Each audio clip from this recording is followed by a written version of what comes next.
Ah, el dinero. Durante siglos ha cambiado de forma, pero su esencia sigue siendo la misma. Una representación de valor y confianza.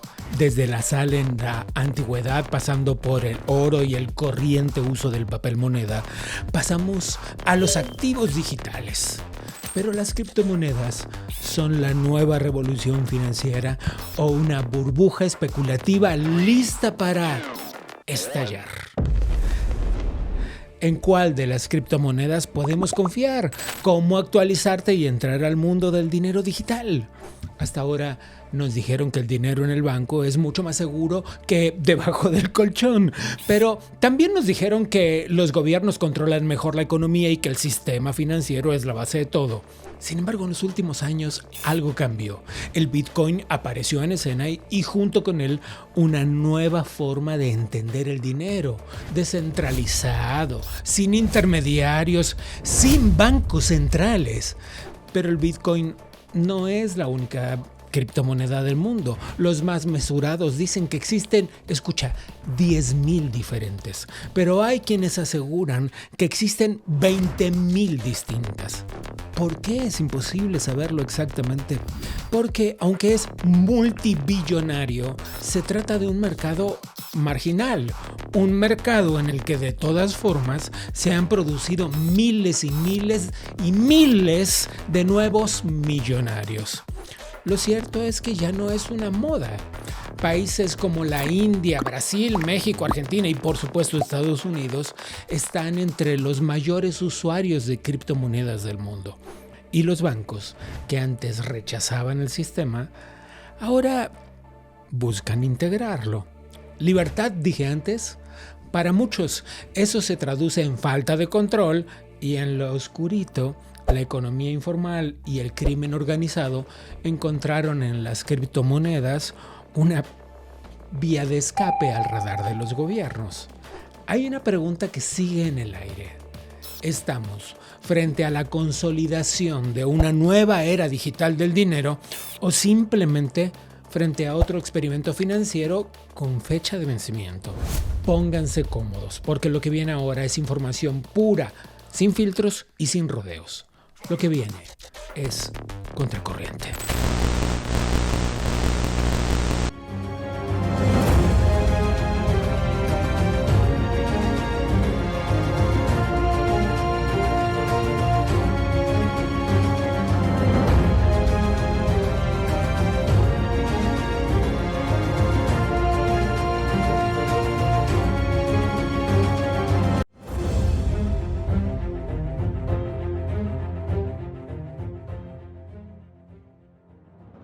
Bienvenidos, soy Gabriel Bauduco y a nombre del Adam Smith Center for Economic Freedom les doy las gracias por acompañarnos en el día de hoy que vamos a abordar un tema fascinante y complejo. Las criptomonedas le han permitido a algunas personas hacerse millonarios casi que de la noche a la mañana, pero es también la posibilidad de que estemos frente a una burbuja a punto de explotar. Bueno, de eso vamos a hablar el día de hoy, porque sí, el dinero digital es el dinero del futuro y el futuro es ya. Así es que arranquemos pues con el economista Sebastián Poncelis, quien conoce muy, pero muy bien el tema. Sebastián, el dinero virtual, el dinero digital, las criptomonedas, ¿existen o son una nube de humo? No, no existen, claramente existen como representación de valor de otros activos en general y en sí misma tienen un valor intrínseco. En el caso particular, el más polémico, el más conocido, del que escuchamos todos los días es Bitcoin, por ejemplo, y existe siempre esa polémica acerca de cuál es el valor de respaldo del Bitcoin. Y siempre yo digo lo mismo, que el valor de respaldo del Bitcoin es justamente la oferta y la demanda de ese activo digital. De hecho, en los Estados Unidos, el Bitcoin, por la Securities Exchange Commission, es considerado un activo digital. Es considerado legalmente un activo digital, no así una moneda fiduciaria de intercambio. Esto es muy importante. En algún momento, nosotros estimamos que eso va a suceder, yo creo más pronto que tarde, sobre todo por la nueva tendencia del gobierno de Trump de revalidar el uso de las cripto y apoyarlo y promoverlo. Pero en definitiva, desde el punto de vista técnico-legal, hoy en Estados Unidos, en y el mundo, el Bitcoin es considerado un activo digital. Miremos juntos este pedacito de video de una serie argentina. Deme bola a mí. Papelito por papelito crocante abajo del colchón y olvídese. ¿Viste qué pasa eso, Sebastián? La gente tiene la idea de que si guarda, que si atesora el objeto dinero, está en posesión de algo que tiene valor. En cambio, con las criptomonedas es un poco difícil de entender. No, seguro. Después hay que entender también que, como decía Ortega Gasset, el hombre es el hombre y sus circunstancias. Correcto. Vos en el principio del siglo XX, una persona que vendía herraduras para caballos, le ibas a decir que esa industria iba a estar muerta en apenas 2 décadas, te iba a decir que era una locura y no iba a entender qué estaba pasando. Lo que estamos viviendo en esta era es ese periodo de transición entre un sistema monetario físico, los crocantes, ¿no? Es decir, el acumular físicamente, que viene de nuestra época de abuelos y bisabuelos, etcétera, a las nuevas generaciones de nativos digitales que comprenden esto que estamos hablando de forma natural. Entonces, nos tenemos que dar un poco de paciencia a los humanos, alejarnos un poco de la crítica, o de no la crítica, pero la observación permanente sobre esto y entender, los que tenemos alrededor de los 50 años, yo tengo 54, que estamos en un periodo de transición de un sistema absolutamente monetario físico. También hay que tener en cuenta otra cosa, que ese papel es una unidad de cuenta que representa el valor supuestamente de otra cosa, y se llama fiduciario, que viene de la palabra latina de fe, es porque tengo fe que el que me esté dando eso realmente respalda. Todos sabemos, esto no lo estoy inventando yo, todos sabemos que el sistema monetario del mundo está basado en deuda, aire, ¿sí? Es decir, es deuda que tienen los gobiernos nacionales contra el tesoro de ese gobierno y crean dinero. El 90% del dinero de Estados Unidos son líneas de código en una computadora, no son reales. Esta transición entre esto que estás planteando vos, y lo que mostró el video, que es muy bueno, esa transición entre la acumulación física y la acumulación digital se va a dar cada vez más rápido. Ok, ¿crees que las criptomonedas reemplazarán al dinero tal y como lo conocemos hoy en un tiempo medianamente corto? Sí, absolutamente. Creo que vamos a convivir un tiempo, difícil predecir cuánto, porque todavía hay una economía informal, como decís vos, de gente que hace trading de elementos físicos. El efectivo todavía sigue siendo una herramienta fundamental en la economía, pero eventualmente con otros tipos de tecnologías que probablemente ni siquiera las conozcamos hoy, vamos a migrar hacia un mundo absolutamente digital monetario. Eso está claro. ¿Cuándo? Es difícil predecirlo. Si me preguntás rápido, te diría, mirá, calculale que entre 2 y 5 años la realidad económica que estás viendo hoy no va a ser la misma.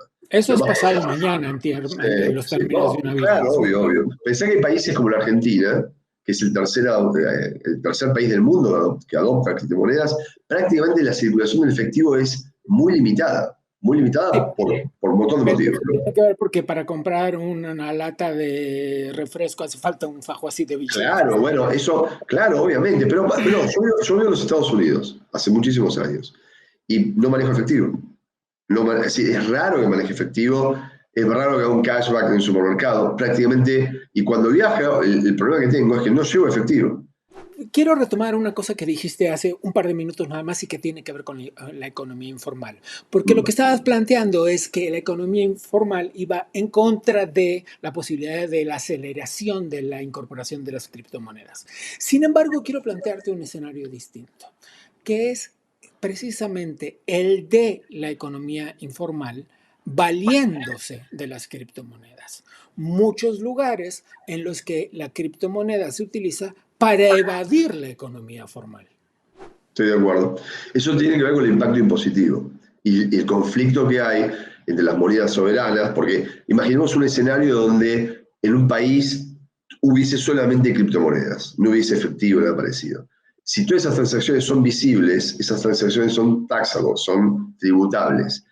Eso tiene un lado brillante y un lado oscuro. El lado brillante es que desde el punto de vista gubernamental se podrían financiar los estados de una manera mucho más efectiva porque recaudarían más, pero del otro lado habría menos dinamismo y más fricciones en las transacciones. Lo que va a haber, y esto es mi opinión personal, como profesional de esto, es que va a haber un periodo de transición y sí va a haber monedas criptosoberanas con ciertos grados de regulaciones para evitar las cuestiones de privacidad que están tan cuestionados. De hecho, ya existe. En la Unión Europea está regulado el uso del euro digital. Estados Unidos, en la administración Biden, pasó un pre-bill para regular el e-dólar. Hoy en Estados Unidos, lentamente los bancos, si vos vas a querer hacer un depósito efectivo, es muy complicado hacerlo, no importa el monto. Con lo cual, lentamente el sistema va a migrar hacia eso, va a tratar de colocarlo en un mundo, en ese mundo digital. Por eso te estoy diciendo, se va a tardar un tiempo, pero va a suceder. Totalmente. Escribiste este libro cuya portada estamos viendo en pantalla en este momento, donde tratas a ver a la gente bruta como yo, que intenta hablar, intenta acercarse, pero nos resulta francamente difícil todavía. Es difícil de comprender. Y tal vez todo tiene una palabra madre en todo esto que nos ayudaría a entender un poco más, que es blockchain. Y que tiene que ver con el origen de la comprensión de esta abstracción que son las criptomonedas. A ver, ahora el que te desafía soy yo. ¿Qué rápido lo puedes explicar? Voy a tratar de usar, yo invento analogías para llevar el lenguaje complicado a algo lo más simple posible. ¿Cuál sería la analogía en este sentido? Todo el mundo tiene una computadora, ¿sí? Todo el mundo usa una computadora. Yo recuerdo el año 95, cuando hablaba con algunos clientes, me decían, con gente farmacéutica, me decía, ¿cuándo un médico va a tener una computadora? Nunca. Nunca un médico va a hacer una computadora, ya sabemos lo que pasó. Ni hablar de los teléfonos celulares. Pero acá es importante para entender esto. Todo el mundo tiene una computadora. La computadora tiene algo que se llama sistema operativo, ¿sí? El sistema operativo de la computadora controla los periféricos, le da la cartera. El sistema operativo permite funcionar la computadora, conectar el mouse con el teclado, le da instrucciones en la pantalla y demás. Después tenés aplicaciones, el Word, el Excel, el PowerPoint y todas las aplicaciones que te puedan ocurrir. Al mundo blockchain, las criptomonedas funcionan así. El blockchain sería el sistema operativo del mundo cripto.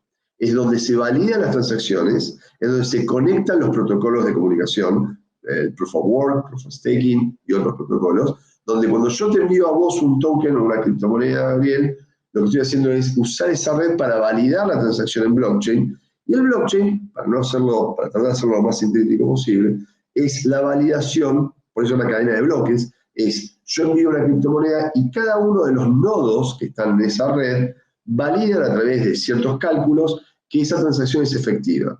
Lo interesante de esto es que por eso es una cadena, cada validación está conectada con la otra y no es reversible.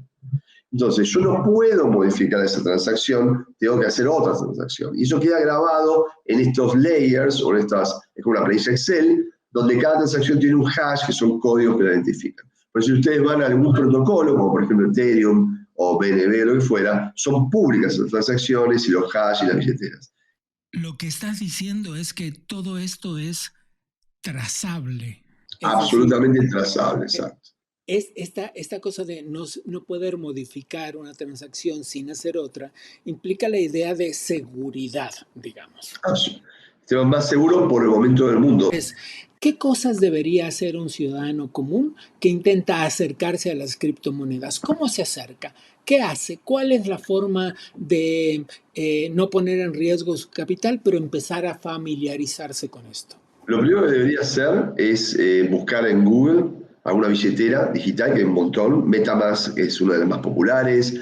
A su vez, cada exchange, cada plataforma tiene sus propias billeteras. Bajarse una billetera digital, recomiendo algunas, o sea, si bien son muy populares, Crypto.com, Coinbase, bajarla en su teléfono celular, abrir la cuenta, es súper intuitivo, muy fácil, y comenzar a mirar y observar y entender, y eventualmente comprar alguna. Puede comprar $1, puede comprar 2, y entender y ver las fluctuaciones, porque acá hay mucho trabajo, es muy intuitivo, mucho más fácil de lo que uno se imagina, y lo va a colocar. Ese primer paso es para entender cómo funciona la comunicación de las criptomonedas, para entender cuál es el perfil de cada una, etc. Después hay cantidades enormes de material en la web, tanto que puede ser un poco confuso y desconcertante, pero yo recomiendo suscribirse a algunos newsletters de estas marcas, que son muy claros, pero sobre todo empezar a operar ellos mismos, abrirse una cuenta, por ejemplo, en un exchange, en una plataforma que puede ser Binance en US o en el resto del mundo. Hay Bitmart, hay cantidad de exchange para hacerlo y empezar a entender, y hay mucho material, pero es un trabajo de hands-on. O sea, yo puedo hablar ahora, podemos discutir durante 3 horas acerca de lo que es blockchain y probablemente cuando termine la conversación entiendas exactamente lo mismo que al principio. Esto es que si uno no mete las manos, no baja una billetera, no abre cuentas, es difícil.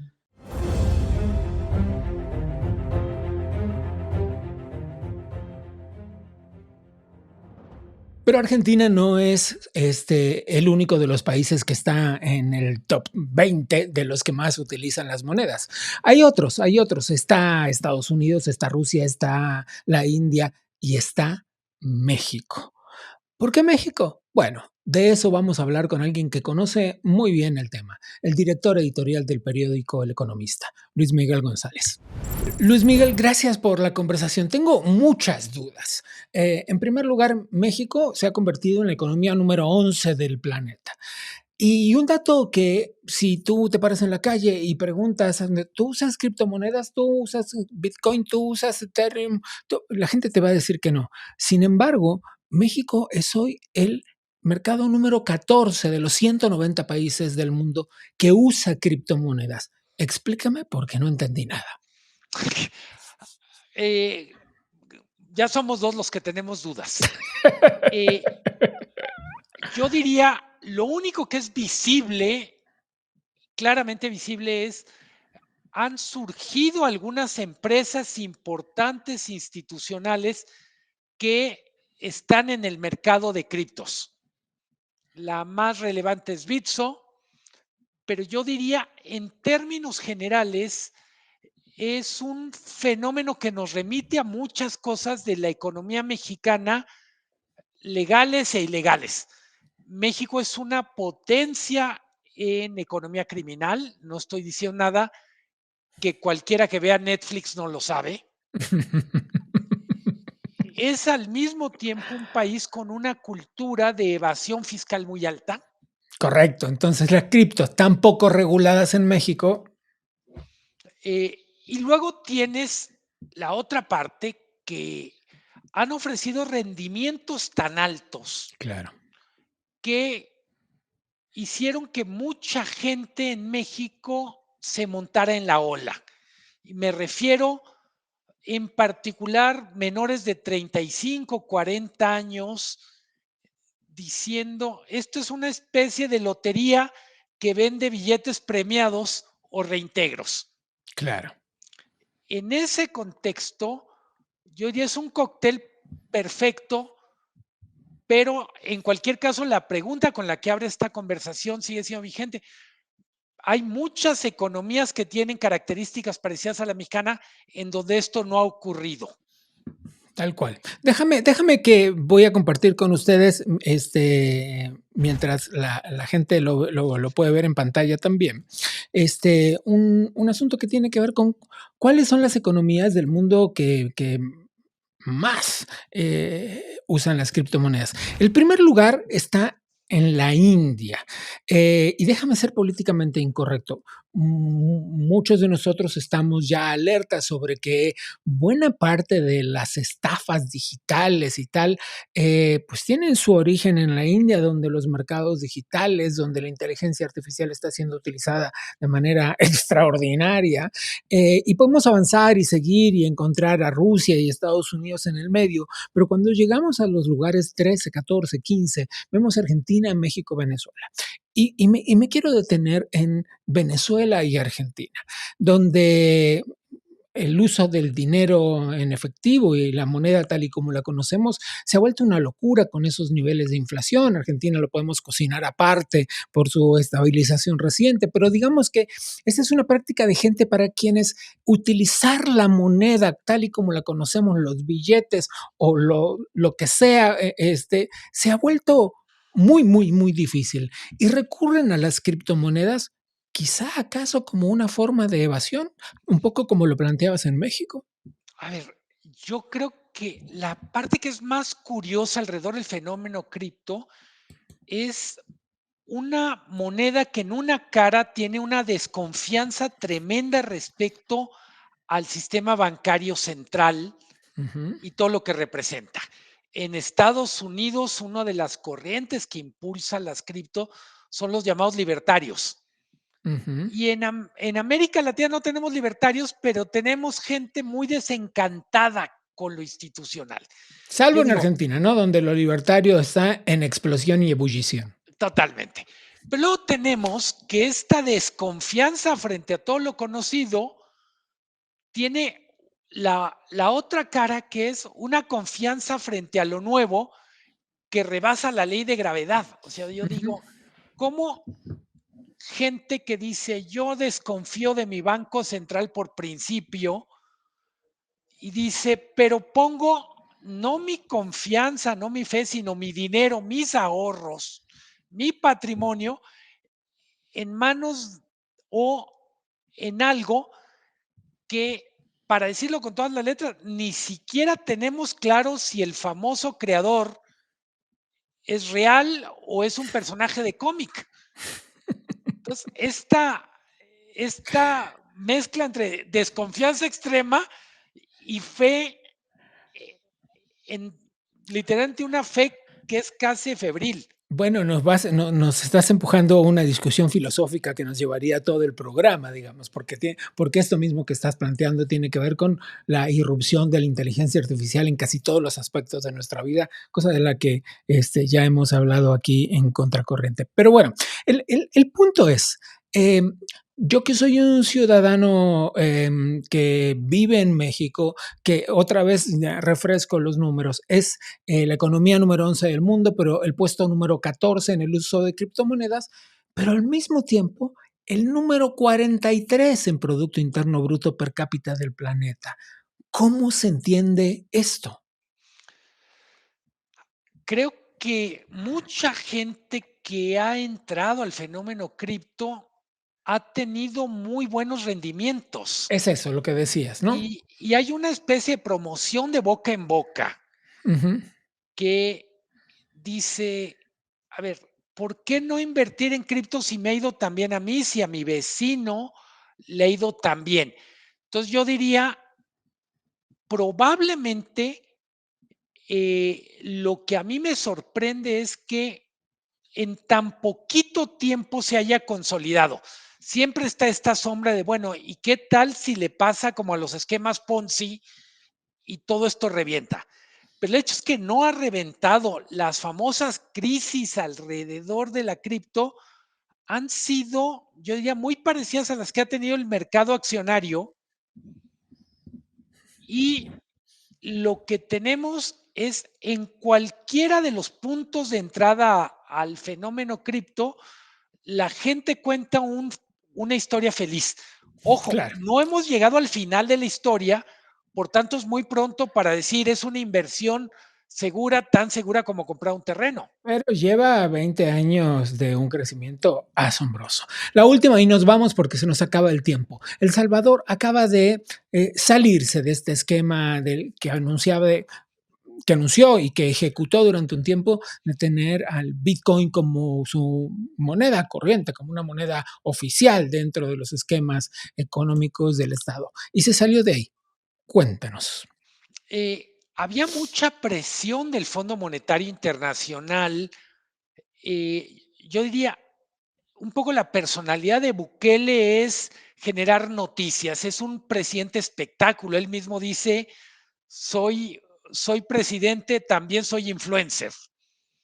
Entonces, yo creo que desde el punto de vista de Bukele, le sacó toda la rentabilidad posible a ser innovador en criptos cuando eso era una muy buena idea.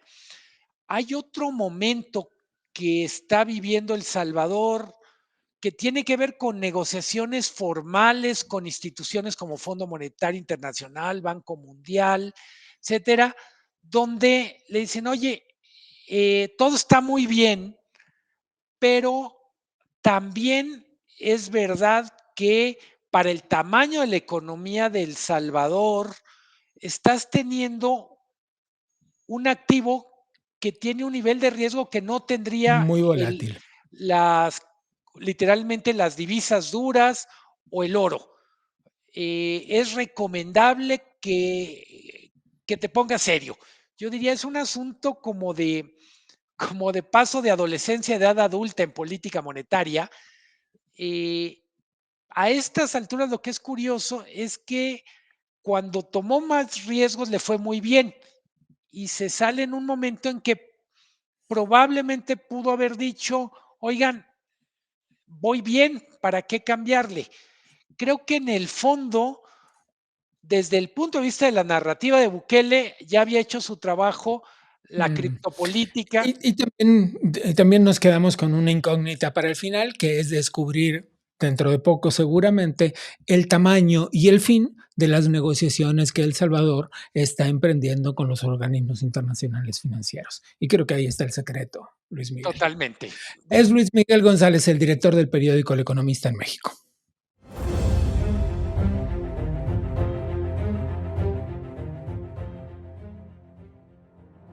Bueno, ¿estás listo para abrir tu primera billetera digital y comenzar a jugar con las criptomonedas?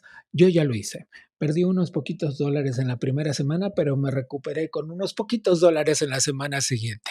Creo que por ahí está el chiste, que empecemos, no hace falta que pongas millones de dólares, puedes empezar a jugar con unos poquitos pesos de donde sea el país en el que estés y empezar a interiorizarte en este asunto porque, como te dije antes, el futuro es ahora. Terminamos hasta aquí el tema por el día de hoy nada más y vamos a ver qué está pasando puertas adentro del Adam Smith Center for Economic Freedom.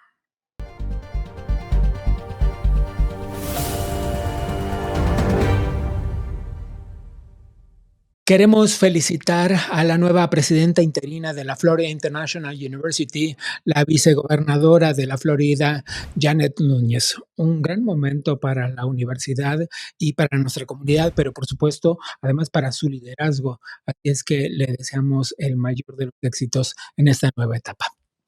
Por otro lado, el lanzamiento del Linear America Country Risk Index and Analysis fue un rotundo éxito. Presentamos el índice en un gran evento en Miami el miércoles pasado, que fue seguido por otra jornada igualmente importante y exitosa en Bogotá, en Colombia, al día siguiente. Estas presentaciones le dieron a líderes y empresarios herramientas clave para entender tendencias regionales y tomar decisiones estratégicas bien informadas. Sin duda, un avance importante para la evaluación del riesgo en América Latina. Llegó un momento de que le des clic a la campanita, de que te suscribas al canal, de que nos dejes un like y en un comentario nos digas qué te pareció este episodio de Contracorriente. Yo soy Gabriel Bauduco, a nombre del Adam Smith Center for Economic Freedom. Les doy las gracias por habernos acompañado y les robo la promesa de que nos acompañen otra vez la próxima.